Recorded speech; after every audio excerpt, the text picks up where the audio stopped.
सुख प्राप्त करने के लिए, शांति लाने के लिए, दोनों सुख अशांति, यही दो जो है सो दिव्य फल है। ये फल पाने के लिए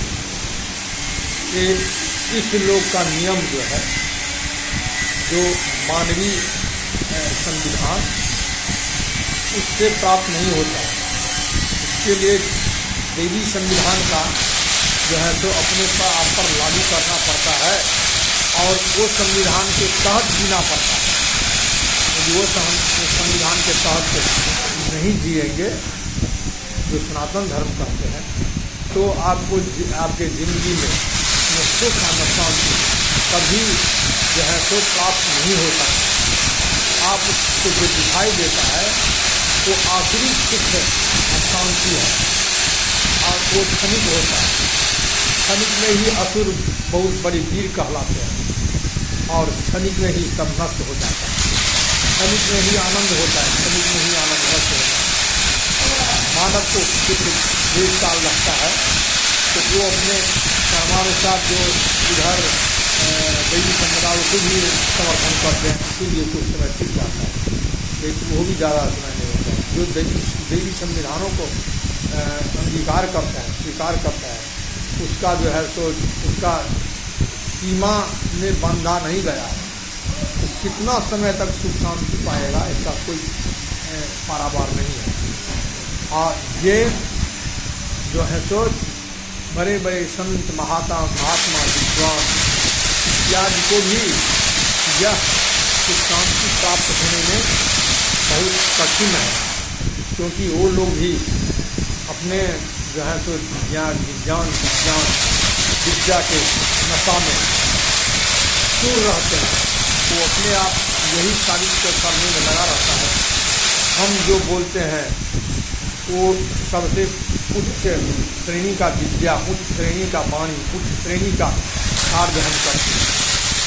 यही उसका पतन का कारण है। भगवान की कृपा जिस पर बरस जाते हैं वो जो है तो लंगड़ा भी पहाड़ को लांघ सकता है।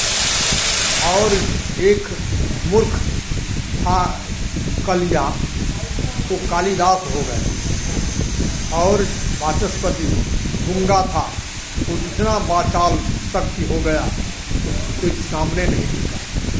तो ये क्यों नहीं वो लोग समझता है? किसी पर हीन भाव से नहीं देखना चाहिए।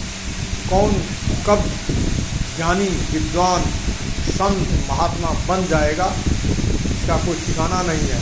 यदि तो ठिकाना रहता, अगर रत्नाकर नाम का डाकू कभी वो वाल्मीकि नहीं बनता, तो क्यों बन गया? यदि ये बात रहता तो सूत जी कहते हैं, छोटे जाति का बच्चा था, वो वेदव्यास की सेवा की। वेदव्यास ने वैष्णव धर्म की दीक्षा और पुराण की शिक्षा उन्हें दे दिए। भगवान वेदव्यास, बड़े बड़े ऋषि महात्मा भी उसके सामने खड़ा होकर के नमन किए। इसका अर्थ नहीं है वो कभी भी उनमें अहंकार नहीं हुआ जो हम सबसे बड़ा है। हमारा हमसे उपकार होने वाला है ऋषि महात्माओं को, तो हमारा वाणी शरीर उनके उपकार में लगा देना चाहिए। यही वो सोच, यही उसका समझदारी था। लेकिन अभी के समय में जो है तो छोटी जात नीच अधर्मी इत्यादि जो हो जाता है, उसमें विद्वान वो अपने आप को समझता है जो हम कितना बड़ा हो गया, हमसे बड़ा कोई है नहीं। वो हर वक्त चाहता रहता है संत महात्मा ब्राह्मण विद्वान से अपना पहुँच छुआए, अपना सेवा करवाए, और हम सबसे बड़ा है। यही नशा जो है तो लगा रहता है। तो इसीलिए उसका पतन है, उसका दीर्घकाल तक नहीं चलता है, कुछ ही समय पतन हो जाता है। ये देखा, ये क्यों नहीं देखता है? कभी भी वो सूत जी में कभी अहंकार नहीं आया। इतने ऋषि महात्मा मान ऋषि उसको दंडवत प्रणाम के उच्च आसन दिए नैमिषारण्य क्षेत्र में, तब उन्होंने जो है सो पुराणों का वाचन किए। उनको कहाँ अहंकार आया? वो कहाँ ये देखा जो हमारा पाँव धो करके पियो ब्राह्मण समाज, ये कहाँ उसमें भाव आया? लेकिन अभी कुछ ऐसे विद्यावान हो गया, बुद्धिमान नहीं, ज्ञानवान नहीं, विद्या हो गया। विद्या तो एक वेश्या को भी हो सकता है, एक डोम जाति के सबसे नीचे कहते हैं, तो विद्या किसी का नहीं है, जो पढ़ेगा उसको होगा। लेकिन बुद्धि नहीं हो सकता है, ज्ञान नहीं हो सकता है। ये पुराण को खोजने से बुद्धि या ज्ञान होता है, पुराण को खोजने से बुद्धि ज्ञान नहीं होता है। इसके लिए दिव्य कर्म करना पड़ता है, दिव्य चिंतन मनन करना पड़ता है, तब होता है।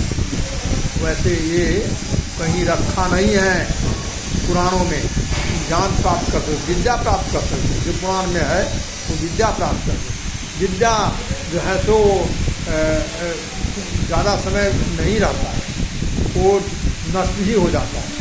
लेकिन जब ज्ञान होता है, बुद्धि होता है, तो नष्ट नहीं होता है। लेकिन वो ज्ञान बुद्धि जो है सो दैवी होना चाहिए। अब हम अपने वाणी को बोलो नारायण भगवान की जय। हर हर महादेव, महाराज की जय हो।